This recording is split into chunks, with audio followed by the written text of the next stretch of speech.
Does this help a lot better? Yeah, Okay. nice. That is perfect. Welcome to IPL, Frank. My name's Jess and this is Emma, and you're on the Jess Address. And you're quite an accomplished artist, I hear. Well, I guess it depends upon how you look Who at you're it. speaking to. What's accomplished? When How it many comes to pieces have you created? art? More than I can count, or whatever. And Accomplished. Okay, yes. I studied at the University of Wyoming and got close to a master's degree before I came out to Australia. So I've got a good foundation in art. And when I was studying, even though I was doing education courses, I took more art courses than I took education courses. And so art's always been the behind-the-scenes sort of thing. And you shared your strong knowledge, obviously, in education with schools? With schools, but mostly as a relief teacher or whatever, because it's a big story. I'm autistic, but I only found that out recently. Mm-hmm. And when autistic people have some difficulty with their organizational skills, and so that was always kind of a problem. And the way I think about art doesn't fit with the education system very much either. So relief teaching probably fit a lot better because you don't have to give grades. and to me, art shouldn't be taught with grades or whatever, because even now I'm still teaching art, but I'm doing it with people my age, which is in the 70s and above or 60s and above. The mature age group. The mature age group. And I'm finding that a lot of people gave up art or give it up at about 12 years old. They think they can't do it. Mm-hmm. And I think the grading system is partly responsible for that, because in schools they have to evaluate for whether you're doing this or that or whatever, but that's not where the joy of art comes from. Mm-hmm. The joy of art comes from in the play or whatever. You look at most the discovery and the the creativity, the not knowing what's going to happen, and then finding out from it, and so that's kind of what I've always been about. Mm-hmm. You have a kindred spirit in me, and I reckon Emma as well. Mm-hmm. I honestly believe that everyone is creative, and I don't know along the line where people stop. A lot of adults say that they're not creative, yet most children will say that they are creative. When along that line do we lose the ability to say, in me is creativity? Yeah, and I'd say it's about 12 years old from my teaching experience. Not everyone, but that tends to be that age where you get from drawing and just making things and calling it a face or calling it this and that, and a belief that drawing a face has to look like a photograph. Yeah. Okay. It's at that point that in people's thinking that then says, this is art, this isn't art, and I'm not good enough because I can't make it look like a photo. And that's totally a misperception. And in a sense, that's what my art's all about, is if I've got a theme that I look back on all my art, there's some aspect of perception that I'm trying to communicate or whatever, and the fact that perception is constantly shifting if you're awake. And so it's learning to be awake to the moment of what this moment's presenting and enjoying that or whatever. Look, I have 6 children.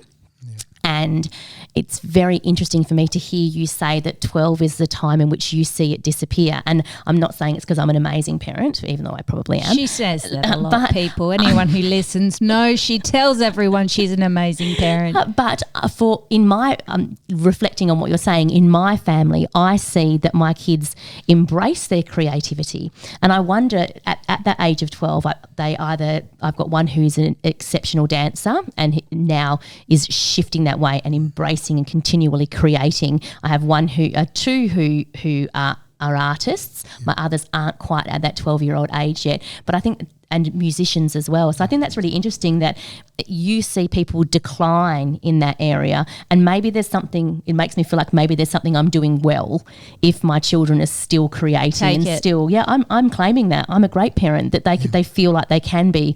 I was talking to someone yesterday that during COVID, when we were in lockdowns, my kids had a task. Every week that we had a lockdown, that week you need to learn a new song or you need to create something to show, and we'd have a fire at the end of the week and everyone would show what they'd created. Yeah. And that was such an amazing thing to keep my children mentally healthy in a time that they weren't able to interact and get that feedback that they normally would. Yeah, but in some ways that's why parents are important, I think, in a child's education or whatever, within the system, because the major problem with education is that education's got too much control over the child, and it's really governments that have the money that get poured into it, and how it's done and what rules they set over it that are the real problem or whatever.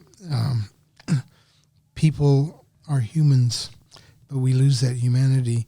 Governments don't really want human people out there that are knowledgeable and creative and questioning. They want to be able to control it.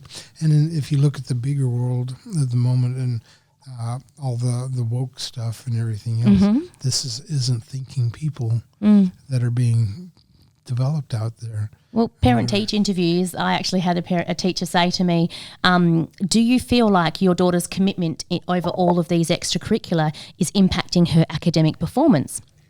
Absolutely it is, but I don't consider her academic performance to be as important. She doesn't gain her self-confidence. She doesn't gain anything that makes her feel good about herself from her academic performance. So I'm actually happy for her to overcommit in other areas and not necessarily get an A grade. She still puts effort in, just probably puts more effort into something that she's passionate about.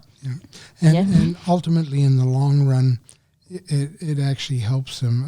I sent my kids, even though I was a teacher and involved in government schools and even Catholic ed to some extent as a relief teacher, you taught in all of them. But I sent them to what's known as a family school.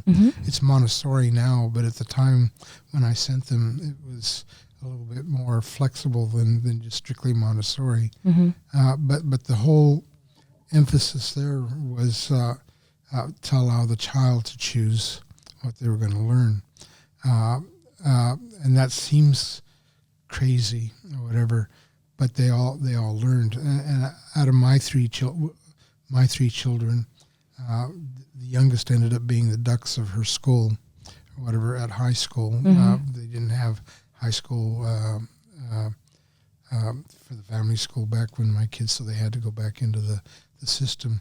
And initially she had some difficulties because she had some eye issues. There's I can't remember the name of the syndrome, but it's sensitivity to light, and it's kind of a little bit like dyslexia, where it caused her reading problems and understanding problems. But once that was resolved, that started taking over. But because of that family school background, this ability, they learned as much as anybody. My son is a lifelong learner, and he keeps going to different universities. And I'm really not in touch with him anymore. Last I heard, he's in Antarctica, but he's studied, living his life with passion. Yeah. But he studied different universities around the world, and he was into literature as his kind of direction. But I suspect he might be a little bit autistic like myself, and that's why he doesn't communicate very much on that sort of thing. And my oldest was second in line for being ducks with her school. They call it Proximaeus. Have you seen it? Yeah, and all three of them are also mathematical. They all excelled well with maths and so on. One of the things with the family school is that parents did a lot of the teaching when they could fit in, and my wife was in the top 2% of the population for math, so she offered that to the kids a little bit.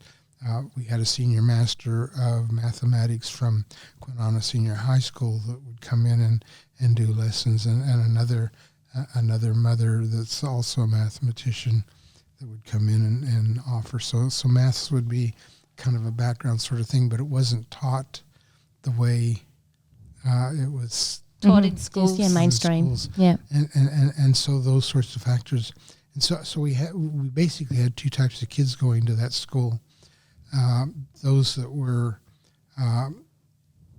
that had parents like we just described, and those kids found excelled. Their way. They excelled, and those that weren't excelling were the ones that were kicked out of the government system, but they still grew. They grew as better people, and some of the kids spent more time in trees, looking like they weren't learning anything, but they became real people or whatever. Whole people. I know one special ed student that we had that's a real people person and can talk to anybody anywhere. And so even though he wasn't the brightest, the things his skills had a purpose. Understanding that there's multiple intelligences. I feel like I'm loving talking to you, Frank, but I feel like we're off topic. I can't even remember what we're supposed to talk about today. But you've got such a wealth of knowledge. It's beautiful. I think it's just basically art and the influence it has on the development of a child, but also the development that it has. You know, we never stop learning as adults, and the fact that giving it a go and having a go means that you can be creative, and art is about perspective. So it's not necessarily graded, as you said, everyone gets an A or a D in art. What you appreciate in a painting may be something different to what someone else appreciates in a painting. And you're encouraging people to basically get out there and be creative, and that's all through your art as well, isn't it? Yeah. And I guess that's part of the reason why I'm here being interviewed, in that I've donated a painting to the quiz night, to the quiz night. There we go. And so there's a chance that somebody might get one of my paintings, and so I'm kind of here to plug the quiz night. Oh, brilliant! Okay, so that people might go along, especially an ex-student that might want that opportunity to win one of my paintings as a memory. Tell me, what's the painting? Can you give us a little? Well, like I said, most of my paintings have the idea of perception behind it somehow. In this one, it's kind of a simple study of a half face. It's painted in green, so it's semi-abstract, but you can see a face in it. It's almost pop art in its style because it's strong lines and in the way it's done. But the focus is on an eye. Which is the window to the soul, as we all know. I mean, we've heard that message a million times over and over. Well, it's over about again. perspective, isn't it? What we see. Yeah, and so that's where the perception comes into this particular painting. I guess from that standpoint, it's there. It's got a half a mouth. It's got a half a nose and some hair or whatever. But it's something that the more you focus, hopefully, on the eye, and you think about the eye and the soul, it will take you in and think about yourself and your own eye and how people perceive you, and how you perceive other people. Now, I'm not sure whether your painting will be a silent auction item or will be something that people win, but if you want to know, you need to get down to the quiz night, which is Saturday the 17th of June. It seems from 7, is that correct? 7 o'clock at the Gary Holland Centre in Rockingham. You can get tickets on Facebook, and it looks like a lot of people are interested. Come and join us for an evening of fun and entertainment at IPL's first quiz night at the Gary Holland Centre in Rockingham. Test your trivia knowledge. We all know we all have that. And join us in the fun and games, including darts and the popular head and tails door prizes, spot prizes, and booby prizes. I reckon we know who's probably donating the booby prize. He just came in just then. And for the runners-up, you got nothing to lose. There's platters available and drinks sold on the night. Don't forget your loose change. I think it's $25 per person. I think there's a table of 10. You could just book a ticket and join a table. You don't have to have 10 people Make to new go. friends. Yeah, definitely. Find out where the smart people are and get on their table. Join their table.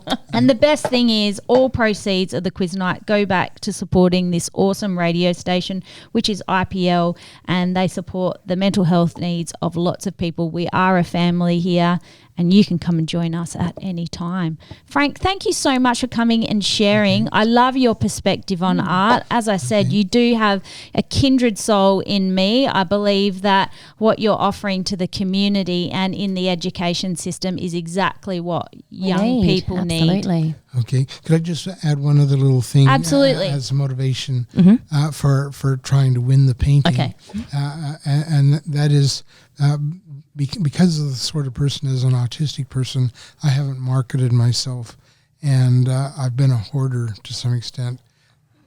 But because of the hoarding, some of those paintings that I've done over the years are actually starting to get damaged.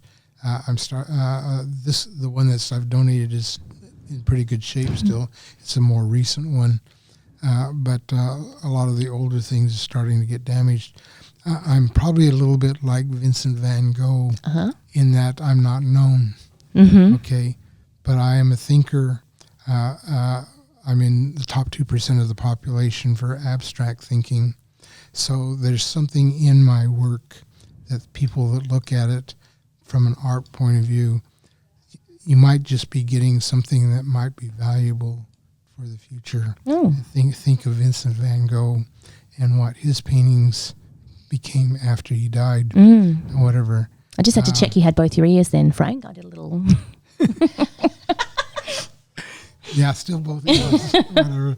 I've had my mental health issues too, but and I've actually worked in mental health as well, so lots of different factors that come into that. But to me, mental health is a gift. In terms of those issues or whatever, those people that embrace mental health issues, their depressions, their anxieties, grow spiritually, and they actually sometimes become the individuals that change the world. St. Francis of Assisi, for instance, was depressed. Most people don't know that. But look what happened to him. You look at a lot of great people and encountering the suffering that they go through is what... gives them the passion to be change makers. Yeah, amazing. So I'll leave it with that. Beautiful, thank you. Thank you so much, Frank. And the overall message is get down to the quiz night.